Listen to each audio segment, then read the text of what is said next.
This is Keys to the Shop, episode 275, The Changing Landscape of Cafe Spaces, with Dr. Jennifer Ferreira. Well, hey everyone, and welcome to another episode of Keys to the Shop, where we give you insights, inspiration, and the tools you need to grow as a coffee service professional. My name is Ferreira. I'm your host for the show, and as always, I'm really happy to have you along today for today's episode. And we put out a lot of episodes, so if you want to keep up to date with what we've got going on, then by all means, hit subscribe wherever you listen to your podcasts, and that way you'll always be updated with new episodes as they come out.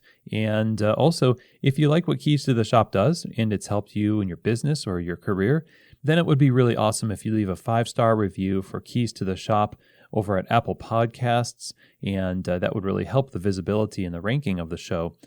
For sure. So thank you so much. Now, in addition to offering this podcast, Keys to the Shop is offering consulting for you and your business. So at Keys to the Shop Consulting, I work with you directly to help you in the process of leveling up your cafe's operations, whether that's in-person multi-day cafe assessments or barista training, or over-the-phone consultation, helping you scale your business, develop your operations, and generally problem solve or work on projects.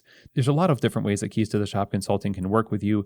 I would love to talk with you about your specific situation and how I might be able to be of service. If that sounds interesting to you, then send me an email, chris@keystotheshop.com. That's CHRIS at keystotheshop.com. And we can set up a phone call to talk all about what you need and how Keys to the Shop Consulting can help you. So again, the email for Keys to the Shop Consulting, chris@keystotheshop.com. Now, today's episode is brought to you by Prima Coffee. Prima Coffee has long been one of the world's best specialty coffee equipment suppliers, curating the best equipment from all over the world and working with their clients to help them select the right equipment for their cafe, for their business. It's a big decision, and Prima Coffee takes it seriously because they know how much you depend on the equipment in your cafe. And when you go to prima-coffee.com/keys and peruse the website, you're going to see not only the great selection, but a lot of resources that they have developed for you for free to help equip you with knowledge about the equipment, about coffee, to help you be successful. So right now, Keys to the Shop listeners can get 5% off their entire order by using the code KEYS5 at checkout. That's KEYS, the number 5, at checkout, KEYS5, and you get 5% off your entire order. So really awesome deal, amazing people, and a great business to work with if you're in the market for commercial coffee equipment. prima-coffee.com/keys. Today's episode is also brought to you by the Pacific Barista Series, which is my number one choice for plant-based options, whether I'm the one working as a barista behind the bar or I'm working as a consultant with other coffee bars. Pacific is so trustworthy, and their performance plant-based beverages are named performance beverages because that's what they do. They perform on bar because they test these things like crazy with the world's best baristas offering feedback before anything ever hits your shelves. That's why their extensive range of plant-based options can stand up to the heat from steaming, produce amazing latte art ready texture, and keep the final beverage focused on the coffee. This is a plant-based customer's dream, and I think if you're looking to offer the best plant-based options, then the Barista Series is it. So go to their website, pacificfoodservice.com, get these products in your store, try them out for yourself, and I think you and your customers are going to agree that the best plant-based beverages come from the Barista Series. Okay, everybody. Well, I'm really excited to welcome back a guest that was on the show back in 2018 in episode 90, Researching the Cafe. It's Dr. Jennifer Ferreira. Dr. Ferreira is a research fellow in the Center for Business and Society at Coventry University, and she is an active member of both the Economic Development and Inclusive Economies Cluster and the Sustainable Production and Consumption Cluster within CBIS. A large part of Dr. Ferreira's research is interested in the expansion and development of the coffee and coffee shop industries, in particular the role of coffee shops and coffee shop cultures in different locations and economies, the importance of sustainability, and the role of the circular economy within coffee shop cultures. You can find out a lot about Dr. Ferreira's research over at her website, cafespaces.wordpress.com. And in today's conversation, a lot of time has passed between 2018 and today. Of course, we have COVID and we have seismic shifts in the ways that coffee bars are viewed and the way coffee bars are reacting to the current economy as a result of all these different movements that have been happening, even without COVID.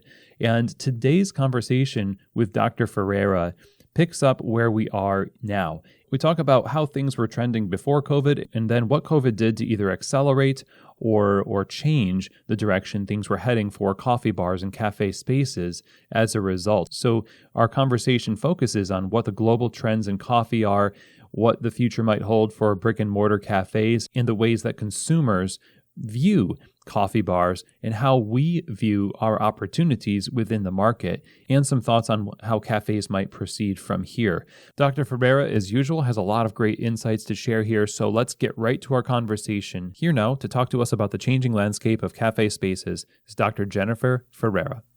Well, Jennifer, I'm so excited to welcome you back to Keys to the Shop. How are you? Thanks for having me back. I'm fine, thank you. It's been a while. I think it's been like 3 years, a little over 3 years maybe, but really enjoyed our last conversation talking about the coffee shop and just generally your research on cafe spaces. And that's kind of what we're here to talk about today. But between then and now, a lot of stuff has happened. And stuff happens over the course of years anyway that changes the structure of, cafe spaces, but obviously COVID's the big elephant in the room. I mean, prior to COVID, cafe spaces are probably changing all the time. What before COVID did you see happening in as far as trends in coffee shops, like the direction they were moving? What trends were shaping the market before COVID? It's a really good question. I mean, I spoke to you a couple of years ago, and it was much more at that point. I was looking at how coffee shops were spaces of community and how coffee shops brought people together around, different interests, not only about coffee, but, different reasons to use the space for getting together, but also learning more about specialty coffee. And I think pre-COVID, we saw, that trend continued over the last few years. More and more people are becoming more aware of quality coffee. And there are now a lot more specialty coffee shops that can provide that kind of experience to educate people about different ways of making coffee, different types of coffee. And that is something that has continued through COVID as well, but not necessarily through the coffee shops. But I think one of the big changes, well, it's not really a change, but when I was doing my research before and I spoke to you, obviously chain coffee shops were a big presence. But over the last few years, we've seen a lot of places, particularly in the UK, get to a point where there's been a saturation of those kind of chain coffee shops, and also more consumer demand for the more independents that do things a little bit differently. Lots of people want to support independent businesses. So we've seen kind of a steady trend where actually some of the chains have closed some of their branches in some areas where they just didn't have, there was too many of them and the market was too crowded. I think there is definitely a continued consumer demand for quality coffee, particularly when we're talking about kind of urban areas, town and city centers, that kind of place. That's really interesting. I had a question from a listener maybe a month back that was asking me about how their theory was that before COVID, that chains, Starbucks was one of them, and certainly there's many others, as you said, were closing locations because of saturation. But he was asking, was it because the fashion of going into retail spaces was becoming, passe? Was it just a sign that people didn't want to go to coffee bars anymore the same way that they used to? And my assumption was that, well, I maybe that chains had been opening things in an irresponsibly fast way and had to walk it back, making it look like there was a downward trend in retail. So it sounds like that's similar to what you were saying was happening. I mean, how do you answer something like that? Yeah, I mean, if you look at kind of the growth targets for a lot of the chains, they're incredibly ambitious, even after a decade or so of really rapid growth. Now, there are only so many coffee shops you can have in that market. And at the same time, it got to the point where you'd have maybe 2 or 3 of the same chain on one high street here. And it's like, well, there's only so many consumers, and often consumers don't necessarily want the same thing. And I think, because retail has become more challenging, more retail spaces have become available. And I think some chains may have taken opportunities to go into those spaces thinking, great, there's more space available, we'll do it. But actually, there's only so many people that are going to go there. So I think it is partly due to really ambitious growth trajectories that were perhaps a little bit too optimistic. And also the point that people don't necessarily want more chains. They want something a bit different. They want independent businesses. And, some of the chains just realize that in some locations, there's no point having so many stores. Yeah, it always amuses me when I see that. And I can't help but feel like I'm in a live version of what in email marketing is called A/B testing, or in other areas, I'm sure, besides email, where you send out different, like one version of your email has different wording than the other, and you see which one works better. So like we're being tested, or like the test subjects, like we'll see which one they like better.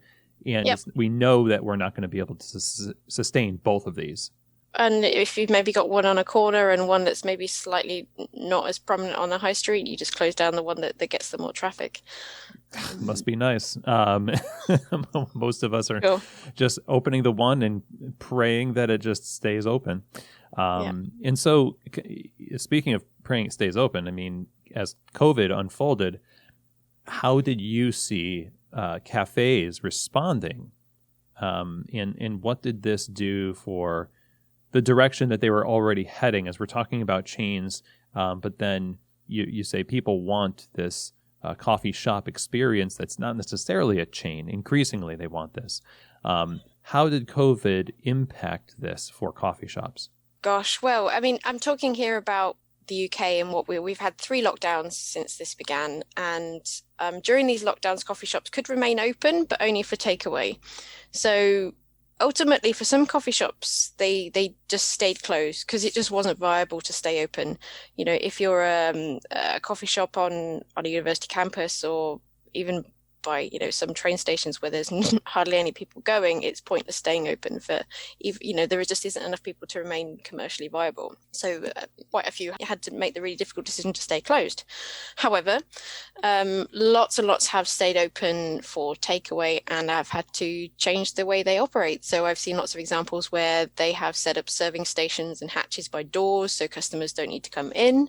And that obviously means for some businesses, particularly if there's not a lot of staff, a lot of running around backwards and forward to, make and serve the coffee, that kind of thing, then there are obviously some coffee shops have had to physically move things around. So if you can, have customers in, have them in a one-way system. So lots of kind of changes to adhere to whatever safety regulations are in place at the time.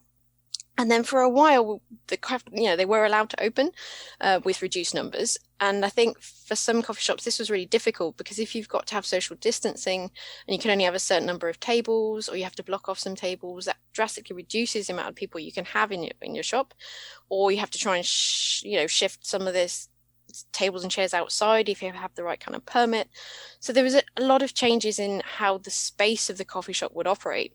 And I think for small coffee shops in particular, this was really an issue because, if you've only got, 2 or 3 tables in a small space, you can't really, with the social distancing kind of regulations, you couldn't have as many people in, which I think is a real shame, but obviously necessary given the circumstances. Indeed. And so as coffee shops, I think around the world are pivoting in similar directions. Mm-hmm. It comes back to that idea that customers wanted and were increasingly desiring the independent coffee shop experience. Mm-hmm. It seems that what coffee shops have done to be able to survive has taken from the playbook of chains in a sense, or the efficiencies and the stripped down nature of business as usual. It sort of disallows them from being as obviously independent. I mean, it's still scrappy, it's still independent, but it's not quite as experiential. And did that, from your perspective, impact the direction that consumers are heading for wanting those independent coffee shops, or did it just make them want it more? So I think one of the other things that happened is a lot of these independent places would have to shift to much more activity on social media that perhaps the chains were already doing on a regular basis because they have those huge marketing budgets and can do so. But we saw a lot of, local coffee shops having to put a lot more content on Instagram, Facebook to try and showcase that they were still open, because obviously some people wouldn't necessarily know, and B, try to encourage people to go and visit them and make that effort. If you're going to go out for your daily walk, are you going to go and walk there and pick up this really nice cake you've seen? So I think a lot of places already had some social media presence, but all of this has kind of forced them to use it much more proactively, which is something the chains were already doing. And then I guess there's also that shift to online in terms of delivery as well. So a lot of coffee shops now, you can order through food delivery apps, which you couldn't do before. So that's really been a shift for a lot of businesses. And then I think the other change, which kind of supports independent businesses more, is I've seen quite a lot of examples where independent businesses have teamed up. So you've got a coffee shop, but you've also got a local bakery, and they would team up to have their products in one store if the bakery was closed to customers that would sell through the coffee shop, or other local groceries, local fruits and vegetables sold through the coffee shop. And then at one time in our first lockdown here, there's a real shortage of flour for baking. You couldn't really get it anywhere, but I saw some examples where coffee shops were now, getting large supplies from various mills to then sell flour to consumers in smaller bags and things like that. So we saw lots of partnerships between local businesses, which I think was something that certainly from the research I've done, consumers seem really keen to see, another way they can support independent businesses, through their coffee shop is if they start partnering up. And it may be that after all this, some of those partnerships stay. So you go into your local coffee shop, but you can also buy some local jams, local bread, those kind of things.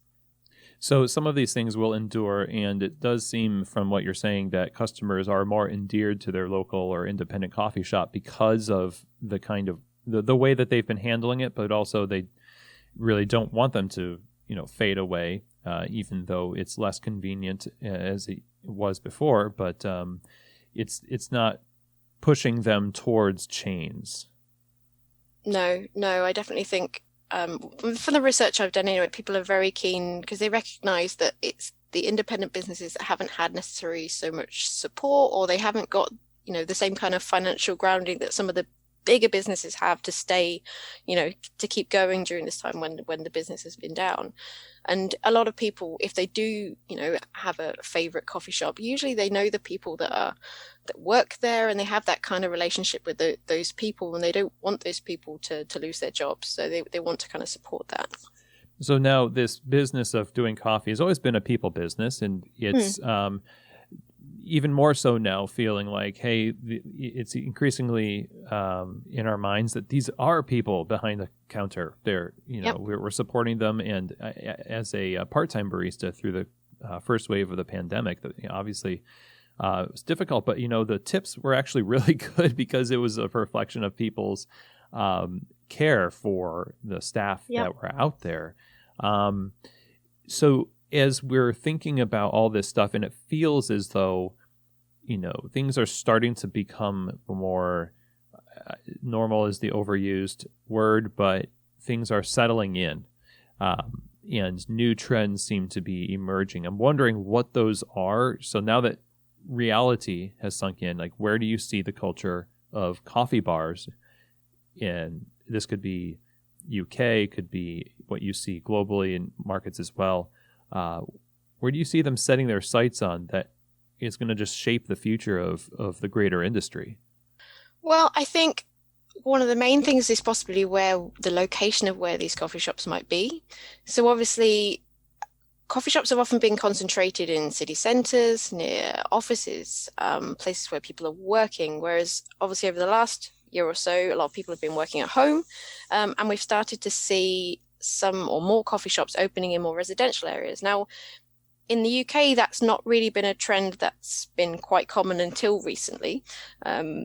particularly in cities anyway. In other countries, like Portugal and a lot of the European continent, coffee shops are in the neighborhoods already. But in the UK, this is a more of a recent phenomenon, and that's partly because people have been working at home, so there's an opportunity there to catch that business. In fact, right down the corner from where I live, there used to be a tattoo parlor, and that has changed into a coffee shop, and it's doing really well. And it'll just be interesting to see when people go back to work, probably in the next few months, whether that will keep going and whether that, people have built up that relationship with that place already, or whether things will go back to how they were before.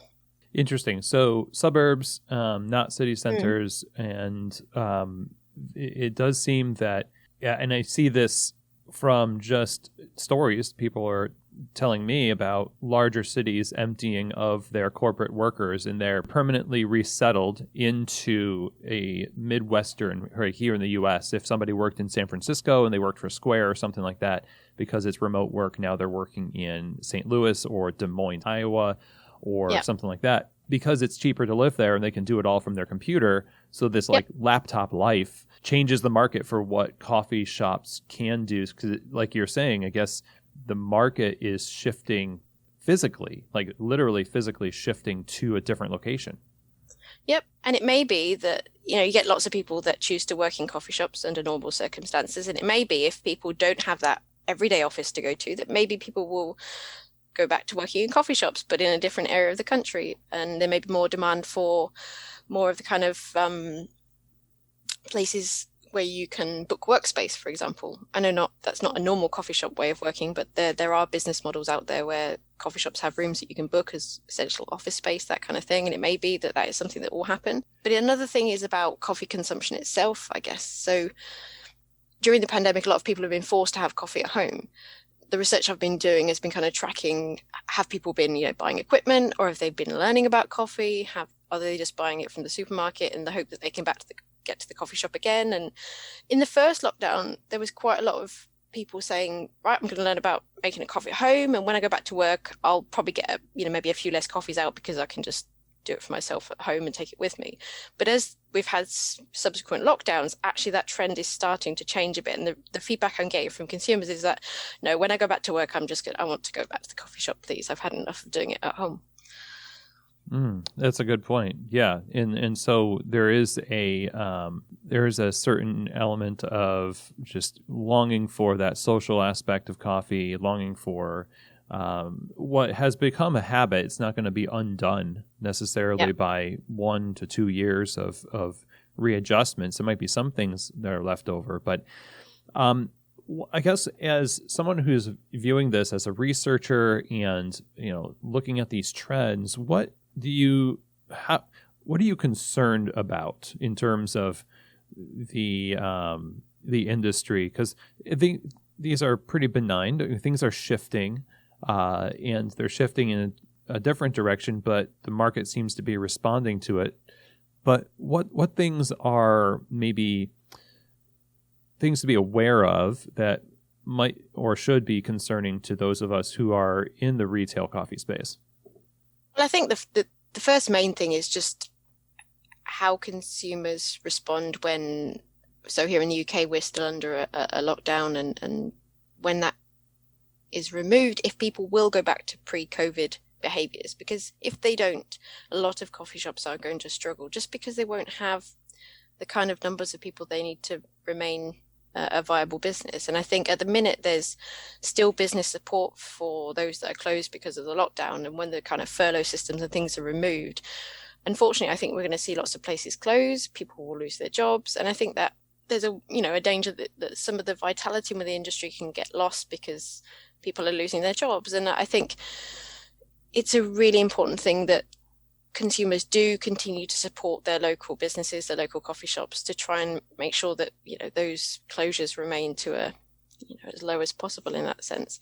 And there's a lot of unknowns about what things are going to look like in the future. I think the other thing, so I talked earlier on about people being more interested in quality coffee. I think another thing that consumers are really interested in now is about the story of the coffee that they're drinking, or increasingly. So, more about the origins. Does it have a certification? Is it sustainable? And I think perhaps something that coffee shops could think about is more about the coffee that they serve, and making more information available to consumers about that. And that can help educate consumers about quality coffee, and again, trying to kind of create those connections to other people within the coffee supply chain, and kind of promote a more sustainable coffee industry, and trying to educate consumers that you need to pay a decent price for good quality coffee. Coffee isn't cheap because it's expensive to produce, and there are so many people in the supply chain, and trying to make people aware of why a coffee costs what it does and why it needs to cost a bit more for the industry to remain viable in the future without COVID. Yeah, exactly. And it's something that we were doing before COVID, and there was and still is a need to focus on sustainability and the people behind the product. And I think part of what the industry has seen is a step back in sustainability because of the to-go culture that's sprung up. So many people were using reusable cups, and now there's seemingly such a glut of disposables that it feels like a step backwards. But it may also, or it seems as though it is an opportunity for greater investigation into sustainability, as you're just describing, the story behind the cup, and then becoming more familiar with supply chains. And I know you've done work with sustainability as well as the cafe space, and in tandem with the cafe space. So this has definitely impacted sustainability efforts, and I'm wondering what your view on that has been, like your perspective on how it's impacted sustainability efforts. Yeah, so 2019, I started a project looking at coffee and the circular economy, and I was looking at the different types of ways that coffee shops could be more sustainable and get engaged in the circular economy. Cups was one of them, and there was quite a bit of media attention at one point around the amount of coffee shop waste and cups and how they weren't all recyclable. And there was lots of great progress in terms of improving the recycling infrastructure and recycling opportunities for cups, lots more bins specifically for coffee cups, things like that. And really lots of consumer awareness sort of drives to try and make people aware about which bin to put it in, and taking your own cup and using different types of cups. And I think because of COVID, a lot of that has just, it's just gone, because for a start, a lot of coffee shops are not taking reusable coffee cups for obvious reasons, for hygiene reasons and for cleanliness. And I think it's going to take a long time probably to get back to where we were before on that. People's confidence about that, they just want to, they want a cup and they want to throw away. At the end, they're not going to bother so much about sustainability. And what I'm going to try and start doing is looking at how COVID has changed people's priorities in terms of sustainability for coffee shops and for retail more broadly.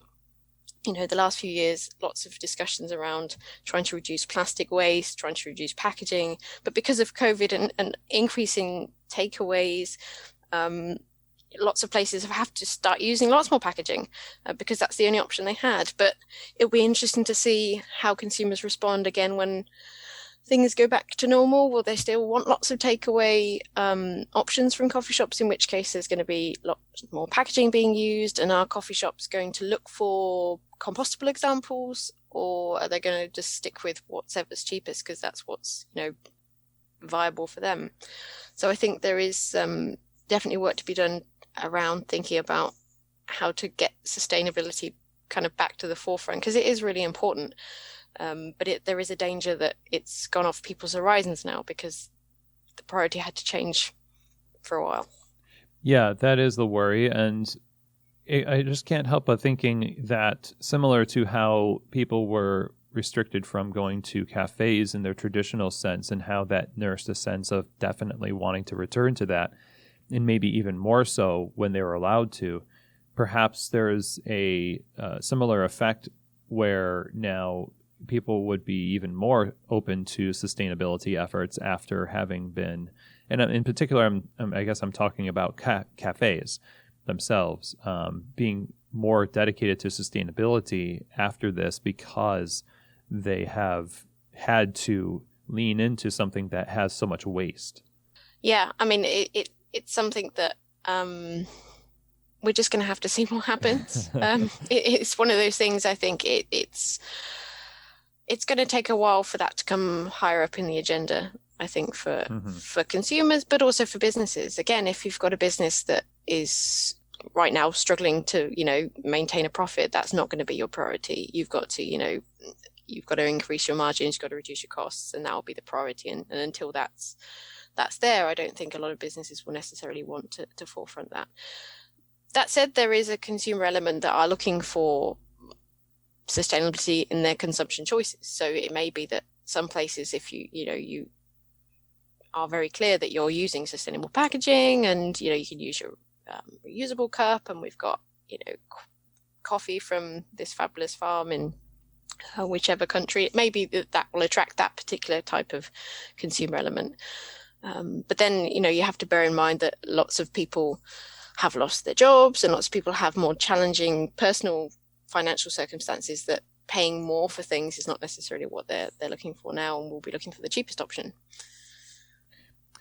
So when we talk about consumers and what they're game for, and the response that we have as a retail or as the coffee industry in general, what is the amount of power that we have to shape the demand from where we sit currently? Because certainly it doesn't seem like it should be, or maybe even is, a passive, like we just want to listen to what the consumers want and respond to them. I mean, how much power do we have to shape what the consumers do demand in the future? Because it feels somewhat powerless to just kind of wait and see what the market wants. How do we shape that market? Well, I think that goes back to kind of educating the consumer a little bit, because like I was mentioning before, if people are aware of the cost behind why coffees cost a certain price, then it can encourage them to either spend a bit more or to shift their consumption choices. If they aren't aware of either, the different stages of the coffee supply chain, or if they're not aware of the environmental impact of certain choices they make, then they're just going to carry on as they are. And I think that coffee shops and retail more generally does have a really big role in shaping how it wants the industry to be, and trying to let consumers know about the different possibilities of the way things can be as well. Sure, that makes sense. And so it's active on both ends. We have to pay attention to what the customers are wanting now, as well as help shape the market in the future that we want to see as an industry, because we know what our industry needs to actually survive more than a customer does. So it's a balance there. So in terms of the global market in coffee, we're talking about, coffee retail. We're talking about sustainability in retail. What markets should we be paying attention to in the global sense that are going to be direct results of the crisis that will impact our business? Well, I think in terms of sort of global markets, prior to COVID, the kind of growth markets for coffee and coffee shops would have been Southeast Asia and the Middle East, and I think that continues really. And I think the kind of growth there is the drive towards specialty coffee. And I think it goes back to what I was saying before about a lot of the places are saturated with the kind of standard cookie cutter kind of coffee shop, and a lot of the growth remains in areas where there are not so many coffee shops, or where there is a drive for more independent business and some kind of different consumer experience that goes with that. I think there's also the drive to digital, I think, is probably something that is going to continue and will probably grow as we move forward, as consumers have got really used to pre-ordering online, not necessarily getting delivered things online, but being able to pre-order, be able to pick up, be able to do things a lot more quickly, have lots more kind of online options, and I think that's going to be part of the growth moving forward. Perhaps some places may expand their offering online, whether that's either coffee equipment or different types of coffee to sell to the home. And I think in terms of where the growth will be, I think digital interactions with businesses is going to be where some of the growth is moving forward. It seems like we have a more global reach when it comes to the how we are roasters that send coffee out subscriptions, your audience. Absolutely. Is online. Coffee subscriptions is another one of those things that's become a lot more popular during the pandemic. It's been in the BBC here in the UK a few times about how coffee roasting businesses have actually been doing quite well because people are home and they want to order their coffee. And a lot of coffee subscriptions where they use different roasters each month have become really popular. For example, the one I use at home at the minute is called Dog and Hat. It's a company here in the UK, and they have roasters from usually around the UK, but they also have an international subscription. And last month I got some coffee that was roasted in Canada, which is amazing because obviously at the minute I can't even get to Canada if I wanted to.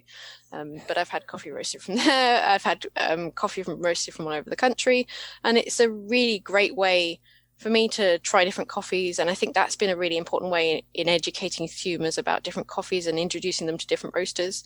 So it'd be interesting to see if that continues afterwards. And again, from the consumers that I surveyed, most of those that had a coffee subscription intended to keep it once they went back to work.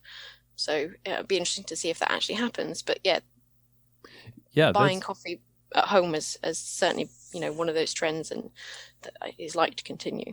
Well, that's really encouraging, I think, to think about that, because you do have, as we were talking about education being so important, it has more of an education about what is out there than what is being served by the people out there, which is just as important, because so many people don't realize that there is such a large world of retail and roasting and things like that.